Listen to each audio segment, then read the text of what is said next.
Welcome to today's talk from the one and only Peter Loving from User Active. So Peter is a boss when it comes to like product-led growth, and Peter has actually a lot of experience with a lot of different things. So Peter, welcome, and thank you so much for doing this talk. We really appreciate it.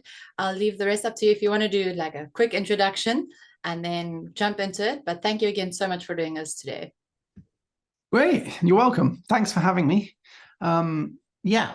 I think if quite often these can be interactive. I answer questions if you have them, but if you want them at the end, that's fine. If there are questions during and they go into the chat, if it works for you guys, I'm happy to answer as we go. Perfect. Yeah, let's start off with a little bit of an introduction. I'll tell you a bit about me and what I do. I'd love to hear about you guys too, so that I can think about specific examples for you and your SaaS as we go through this. But I've been working in SaaS for around 20 years as a product designer. So that's my background. I've designed hundreds of software platforms, a lot of SaaS products, and consulted on the product design side of things. About 3 years ago, I launched User Active, which is a UI UX design agency for SaaS. And we've been working with mostly, say, like pre-seed, seed kind of stage SaaS companies to help them redesign their product or design their product from the ground up and make it as impactful as they can. So, you know, solving their users' problems in the best way possible and helping their users to find the product easy to use, enjoyable, and you know make sure that they get value from it.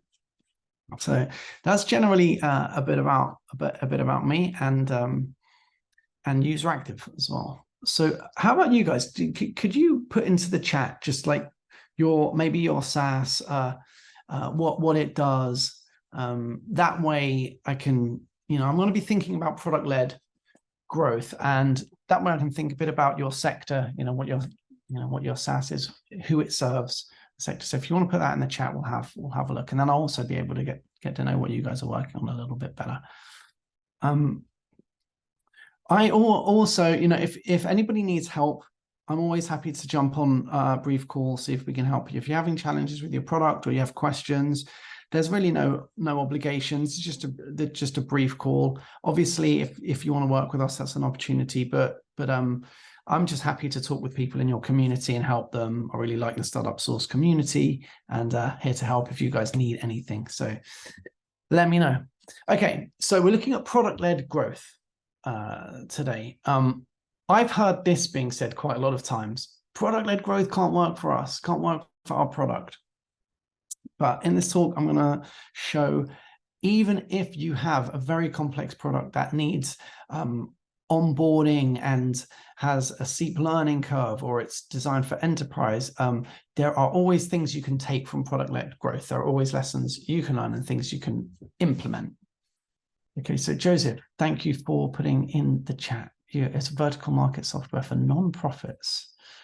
A fast fund online system has a full back office suite, including accounting, fundraising, CRM, and payroll. Hey, that sounds neat. Okay, so fundraising for non-profits. I love it. Okay, so what is the product-led approach? What does product-led growth mean for you guys working on your products? Well, this is the general model of how things go. You get a visitor on your website. They identify that your product might work for them, so they sign up. Self-sign up. That makes them a product qualified lead. If they start using the product in the free trial, you might consider them a product qualified lead. At the point of conversion, that might be where they identify that they want to pay for your product. They're going to get value out of it. After that, it's quite important that they're consistently using the product and it makes part of their workflow. So they become engaged, they're activated, as it were, they adopt the product. And the last step is that they're an advocate. Great signs of an advocate is that they're sharing the product, or they're adding team members, or they're referencing it to other people, or just talking about how great it is. If you think about the old approach to product-led, it was that you don't necessarily get users identifying themselves as people that would be a good fit for your software. You'd get sales teams reaching out, and then to decision makers in companies. Decision makers pay for the product, and then they pass it down to their teams and they say, hey, guys, we're going to be using this product now, and they get trained on it. So that was a top-down sales approach. And what we refer to it in product-led approach is that it's a bottom-up, because it's the workers that identify the product works for them. And then they actually recommend to their bosses, the decision makers, that they want this product, and they have to get sign off for it to be used in their company. Okay, so I'm just looking at chat again. Nate, you're building a hybrid coaching productized service, not a typical SaaS, but somehow anyone, let me stay in the group. Did lots of SaaS in the past though. Okay, that's cool. There's a lot of good opportunities in the coaching space. There's a really nice, I have a friend who launched a product called UpCoach, and it actually came from what you're doing. So that was running a coaching service and then building a software to manage that. It's really neat. So it's always something you can consider, Nate. Okay, so I always like to say this statement about software. Most product work is the practice of taking manual workflows and automating them. So whatever your users are doing, whatever people are doing before your software comes along, how can you automate what they're doing, make it easier, faster, and more straightforward? You see this happening more and more now with AI. So AI is like automating like crazy. Before, SaaS was taking a manual job, making it easier to do it with a tool, with a product faster. And automation is speeding up even more now. And AI is starting to do more and more of that too. So that's a really cool opportunity in SaaS as well. In this talk, I'm going to look at 4 examples of product-led tactics that we've worked on with clients of ours, and they're good examples. And the reason why I want to talk through these is just to see if it gives you any ideas of things that you can do with your products. It's not restrictive, so and sometimes there are unexpected things you can do in your product, but just make it easier, make it more self-serve for your users. While we do this, I also created a worksheet that helps you think about where the opportunities are in your product to make it more product-led. So I created this product-led planner. This is something you can use. I'll share this with everyone in your community.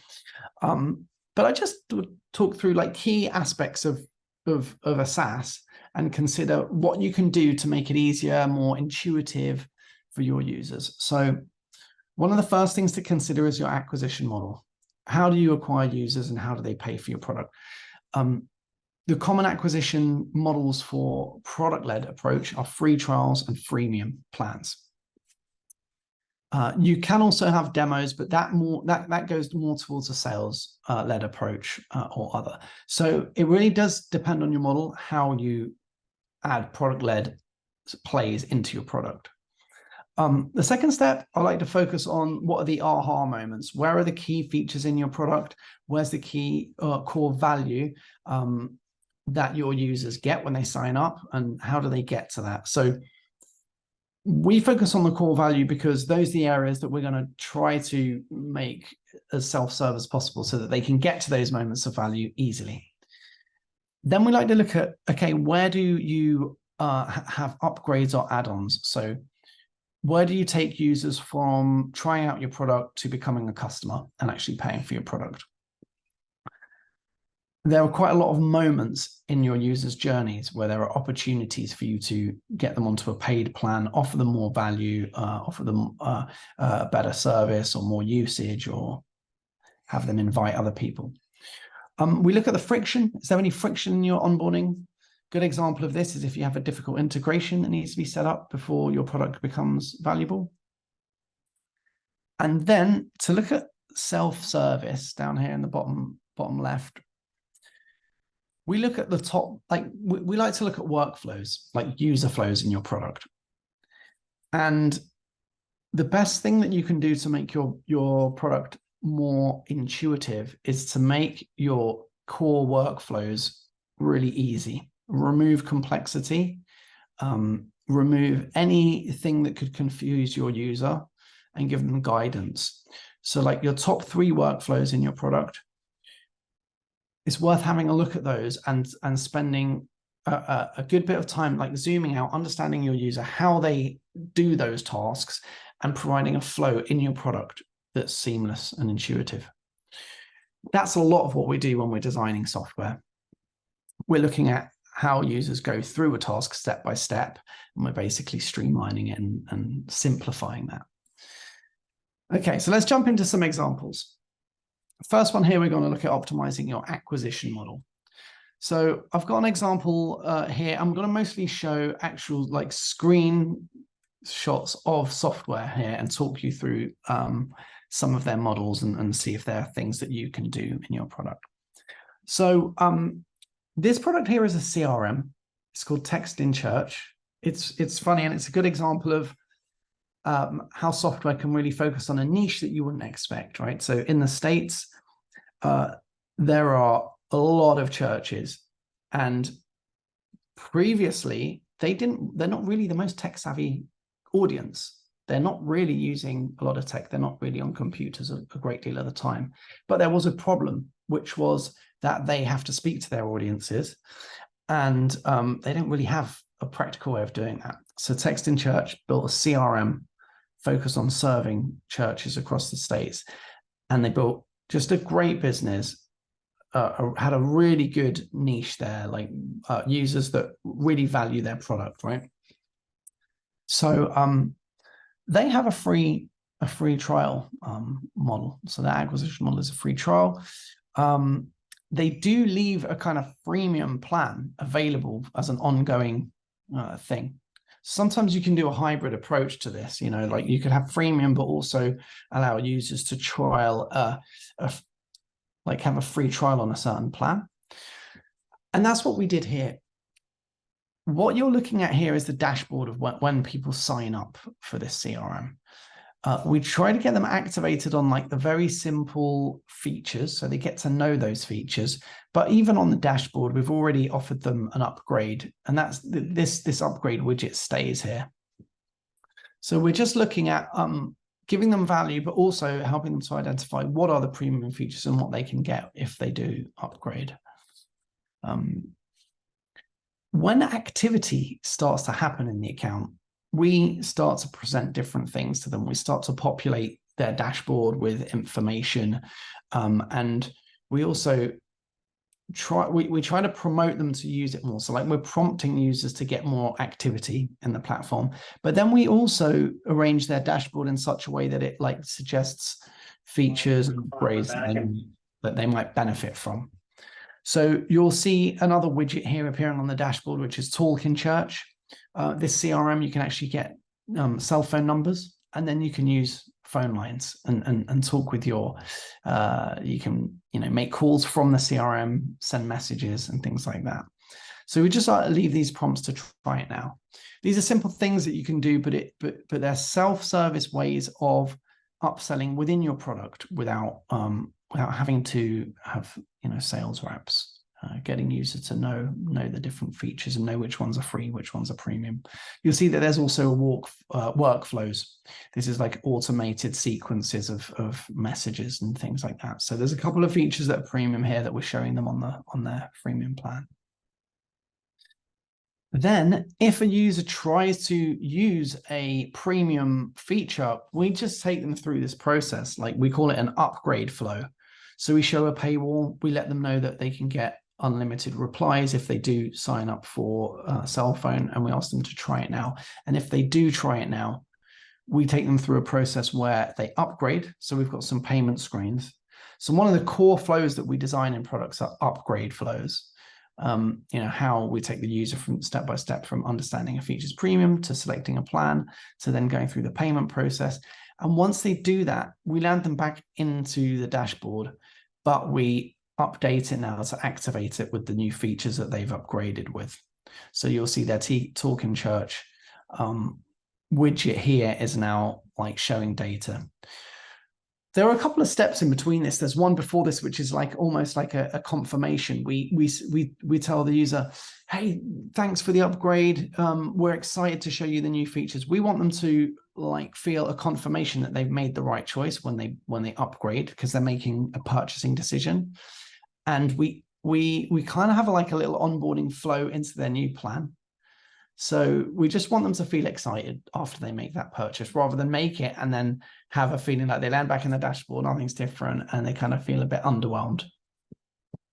So there's quite a bit of psychology that goes into the sale. So through that flow that I just showed you, Sexton Church actually put that feature in front of just set a small group of users. So they introduced it into their product. They tested it with 40 customers.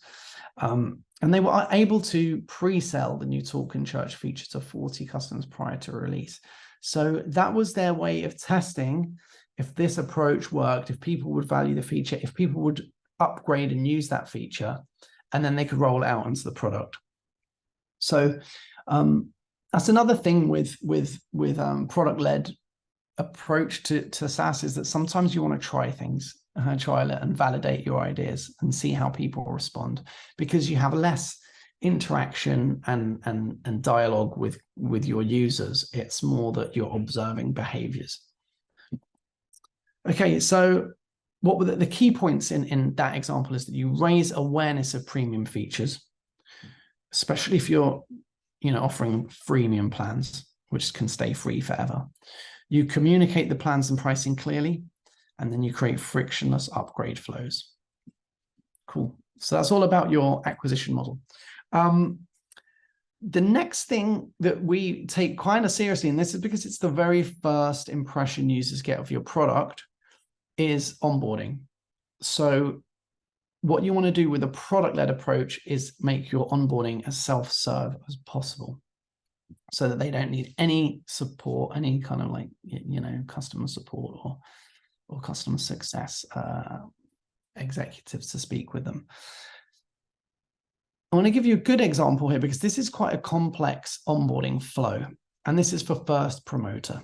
So First Promoter are a software platform that actually their target audience are other SaaS companies. So people like yourselves might use First Promoter to manage affiliates to promote your software.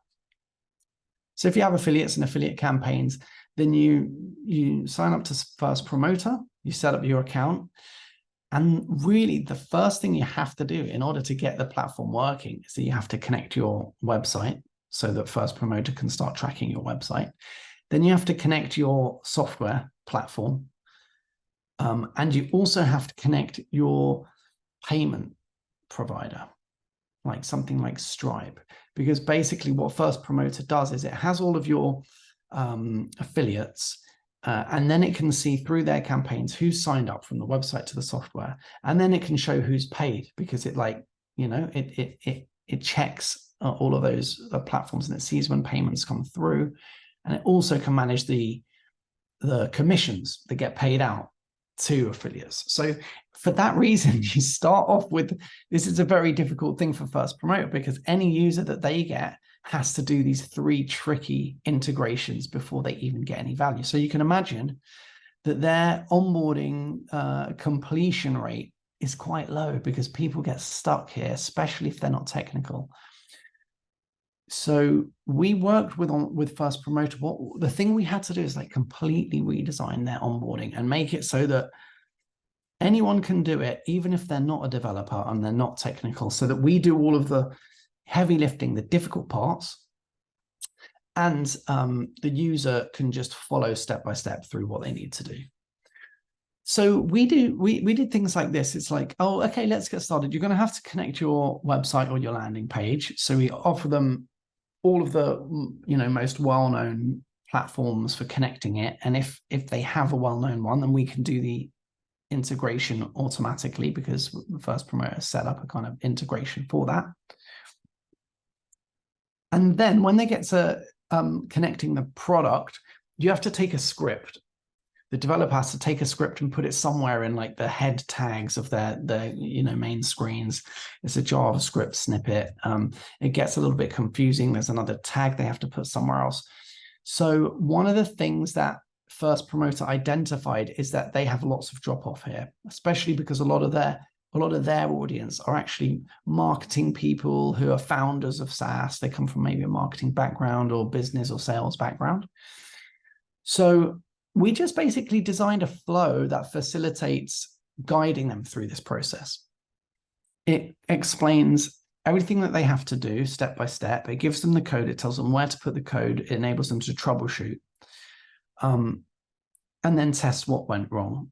So like this particular screen you're looking at, we've taken them through a flow and asked them to test the integration, and then we're showing them, oh, something's wrong. Now, at this point is where first promoter would lose customers. They'd never get it finished, they'd start struggling, and they'd give up, and they might try another product. So what we did was okay, let's give them options, see how we can help them. So we gave them ways to test the script, instructions on like what could be going wrong with it, like troubleshooting. We give them a live chat. There's also a knowledge base.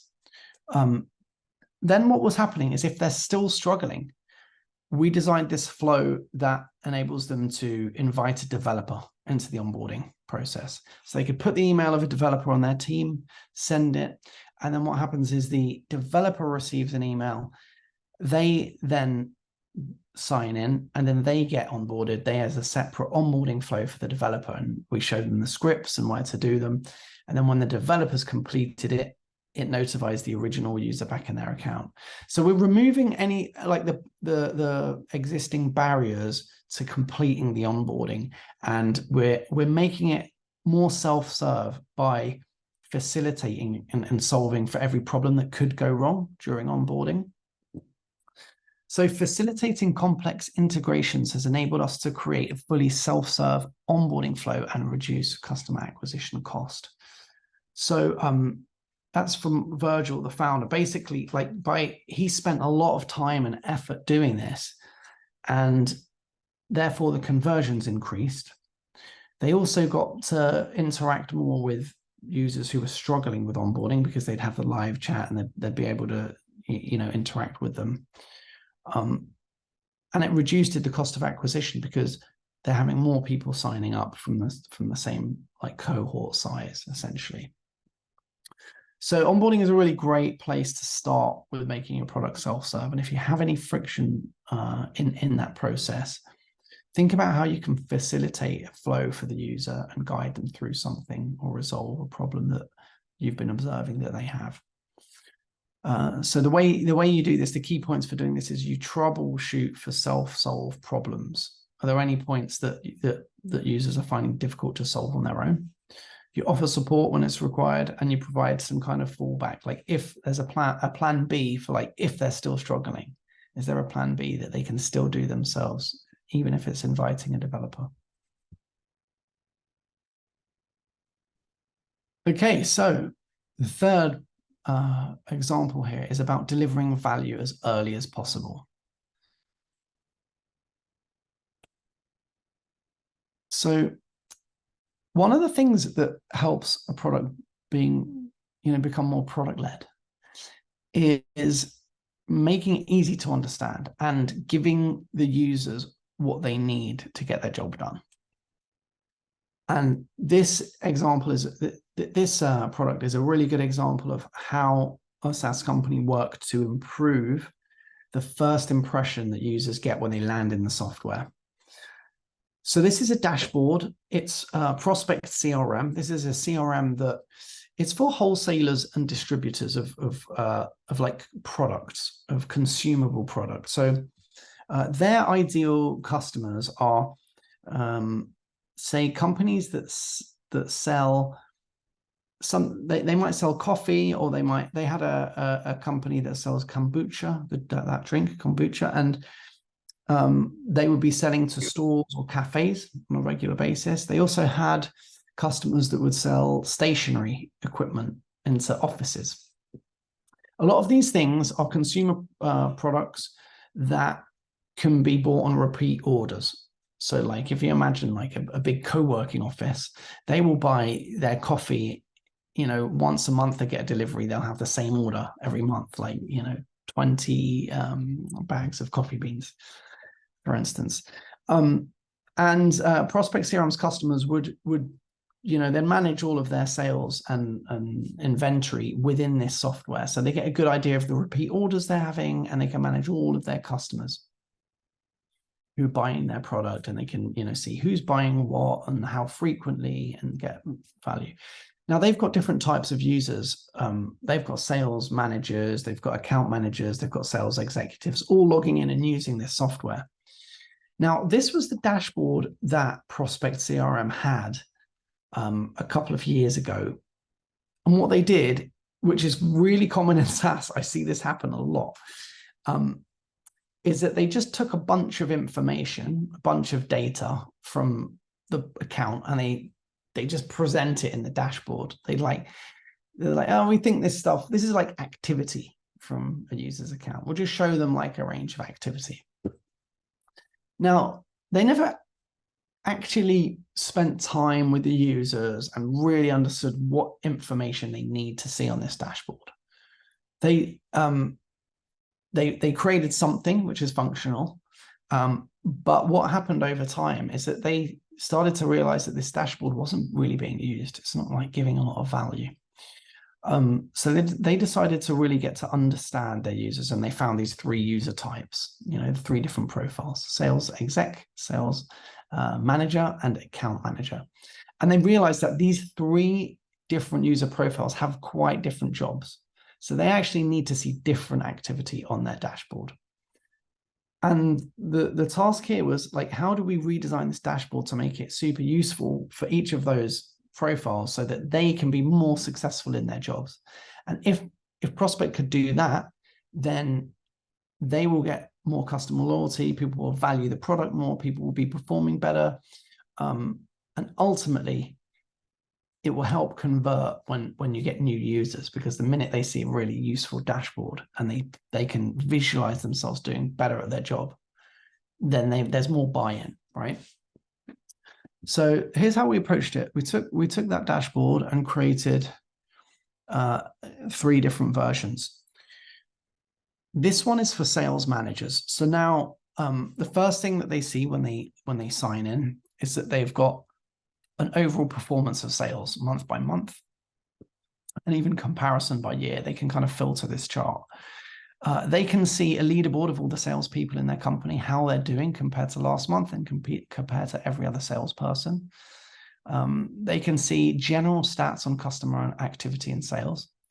And then they can see what deals have closed in the last period, what's in the pipeline, any problems that are preventing sales or that are stalling sales, and any lost sales and the reasons why. So for a sales manager now, this is just completely different. There's so much value here. They would be logging in this just to get the update. And then they can observe problems. They can jump in and fix things. Or they can speak to salespeople or support. And then account managers, their job is all about working with existing customers and helping them make the right purchases, making sure that their accounts are still busy, seeing if they order less, why that is, if customers are in danger of churning, or not like if they're in danger of losing customers, they can reach out and find out if things have changed. So these widgets are all based around existing customers. There's not really any new sales here. It's like existing accounts. What are the trends with the existing customer base? Any problems on existing orders? Any accounts where they haven't had any contact with them for some time, and they can find reasons why. And then the third dashboard is for the sales reps. And these are the people that are obviously,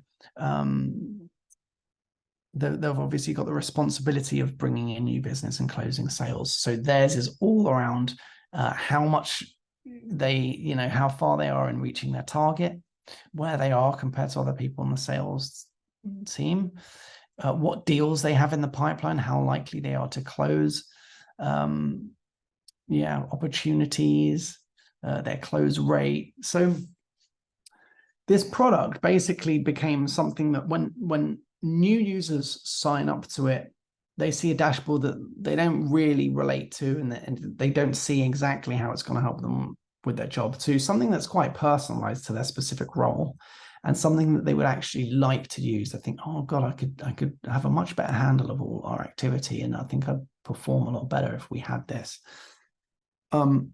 So once they released these 3 dashboards and replaced the old one, they had some really good results. Andrew said, since releasing the new dashboards, our free trial to paid conversions have increased by 26.5%. That actually, now this company has now been acquired by like one of the major players in their industry. But that conversion rate increased their ARR by 300K, which was like a massive improvement. So it kind of shows like the from the free trial to paid upgrade conversions, that improvement over a year like made a significant impact. Obviously, for a startup, you won't be able to have like impact of numbers that big. But once you have like, say you have 100 new users a week, 100 free trial members a week, and you convert 26% more of those, it can really build. So I think the key things we learned from this is make a powerful first impression. Personalize experiences where you can within your product. And if you can't deliver value, demonstrate the value. A good example of this is if you have a dashboard which doesn't have any activity in it for a new user, sometimes we'd just populate it, give them an example of what it looks like with data in it, with dummy data, and then they can start with their own account. But there are a lot of ways to demonstrate value, even if you can't deliver it in your product. And it's good to think about how you can do that, because you want your user to visualize success with your software. Okay, so those elements, those last two examples really looked at like the onboarding and the first impression. So this is like making an impact on new users. Once they're in your product, we want them to experience a very easy to use, intuitive, seamless, and enjoyable product, right? So what we look at are the main workflows in the product. So for a CRM, that might be creating a list, putting a campaign together, and then sending that campaign out. And we want to design workflows that basically mirror user behavior. Like, how do people do things? We observe how they do them, and then we basically create a workflow that facilitates that. So they know how to use it intuitively, and it removes any like as much work as possible from what they're currently doing. This software is a good example of like quite a complex workflow. It's called Virtual Summit Software. And what they do is they enable users to set up a virtual summit, promote it, and host it all within their software. So their users, once they set up all the details for their summit, they then get their own kind of website, which is also part of this software. Users can log in and they've got their own kind of like environment for the virtual summit, and they host it within there.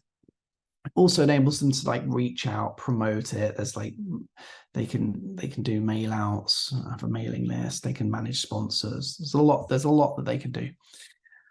Now, the biggest workflow in this product is for people to go through the event creation flow. So like to create, like if you guys wanted to put together a virtual summit, there's quite a lot of work that goes into it. Say Joseph, you're doing one for nonprofits. It's about like how to fund nonprofits, right? How to do a good funding campaign. Well, you'd have to create your theme, your topic. You could look for, you reach out to speakers. You put together a schedule. You might sell, access to it. So you might have like, silver, gold tickets, like with different access to content. You might have sponsors. So the thing of going through that flow of creating it all is quite a complex workflow for doing a summit. Virtual Summit software started off how a lot of good SaaS people start off. It's kind of like doing a productized service approach. So not too different to where you are, Nate. Mark, who's the founder of this, he was actually taking people who want to do a summit and doing it as a service. Okay, we're going to help you set up. We've got this tool, and he'd helped them go through all of this. He got to know it so well that he could actually build this workflow that streamlined the whole thing, so that it basically guided them through step by step, and it didn't need Mark to take them through the process anymore. He just basically translated everything that he does into a software workflow.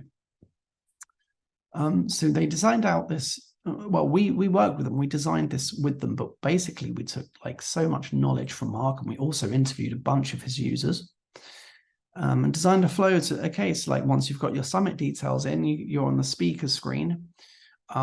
We explain to them what this does. We ask them to start adding speakers. When they add speakers, we take them through step by step what to do. We show them a progress of how far they're going, and we give them, like, at the bottom of this screen, you see like next and back buttons. So we're doing it in a flow where they can easily go through. And once you get speakers in here, we gave them a bunch of options that they could do. They could ask the speaker for their presentation. We could assign, like they could log in, speakers could log in, populate their talk, put their, like upload information about their talk and things like that. So this workflow became really, really successful for virtual summits. It just made the job so much easier. There's even a schedule builder for like the different days. You can break them up into morning and afternoon. You can drag and drop speakers and drop them into different speaking slots. So like a lot of work went into that, but it made it completely self-service. And Mark mentioned that after launching this summit builder, the free trial to upgrade conversion rates increased by 127%. So his tool was kind of basic, like they could go in and do this, but he'd be helping them, right? But once he did this, he found that he was able to promote the product more. It freed up a lot of his time. He could show some of the great UI. Really helped him to increase those actually increase sales. So core things we did here, it's migrate assisted tasks into product workflows. And by assisted tasks, I mean, if you do anything with your users where you like manually help them to do something, the process for helping your SaaS become more product-led and self-serve is like working with those. Okay, how do we take those tasks where we're assisting users and how do we make that into an automated workflow? Another key thing that we do with like product-led plays is to like facilitate sharing and collaboration. So we want people in the software to be able to collaborate with others, invite other users, and also collaborate with people that they might work with. That pulls more people into the product, gets them familiar with it, gets them active, and gets them using it. And that also reduces the requirement for like them to go off platform. It's a really cool thing to make a product more, like give it that product-led feeling. And then we design for uncertainty. So if there's any area, this is a bit like what we were talking about in onboarding. If there are any areas where users might be confused, or there's like a step or an obstacle, we just try to help them, guide them through that by designing for them. So like that screen where they have to invite speakers and they don't have any speakers, their account is empty. We design an empty state for that. We welcome them to the feature. We tell them, hey, here's where you're going to populate speakers. Here's what you'll be able to do here. Let's get started. And we'll take them through that flow. So we explain it clearly, try to remove uncertainty. So a lot of those examples that I've shared with you can come from areas that you might focus on in this product-led planner. So you think about your acquisition model, the core value in your product, how they upgrade, where's the friction. And then what we looked at with Virtual Summit software is like taking the core user flow in your product, the core workflow, and making that as easy and to use as possible. So that's how you can use this. Examples like that. This is just a tool for really kind of like thinking things through and getting your ideas down on paper, because it's always good to like come out of your product, think about it objectively, think about your users, think about the workflows, and then when you come back to your product, it almost gives you like a different perspective.